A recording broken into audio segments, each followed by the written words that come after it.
Hi guys, welcome to our channel. Today we are discussing about may. The word may, where we use may, when we use may. Let's see in this topic. Use 1.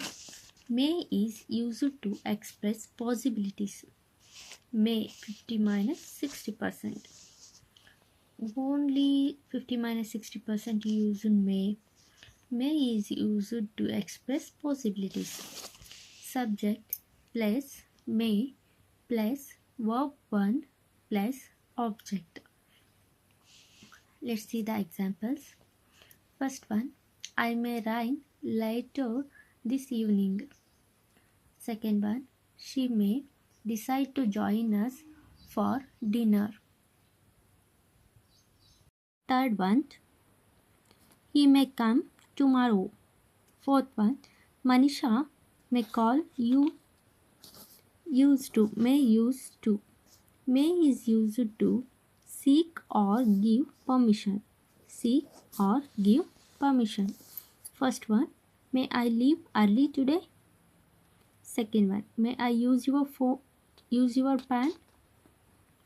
Third one, the boy asked an old man, may I help you? Fourth one, may I go? Yes, may go. Fifth one, may I ask you something?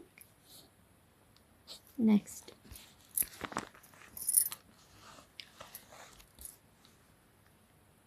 Use of 3. May is used to express a wish. Express a wish. First one, may he live long? May he live long? Second one, may God bless you with good health and prosperity. Third one, may you be blessed with a baby boy. Fourth one, may your dreams come true and your efforts be rewarded. Fifth one, may your days be filled with joy and success. Thank you for watching guys. Do you like this video? Please like, share and subscribe our channel. See you in the next video. Take care. Bye bye.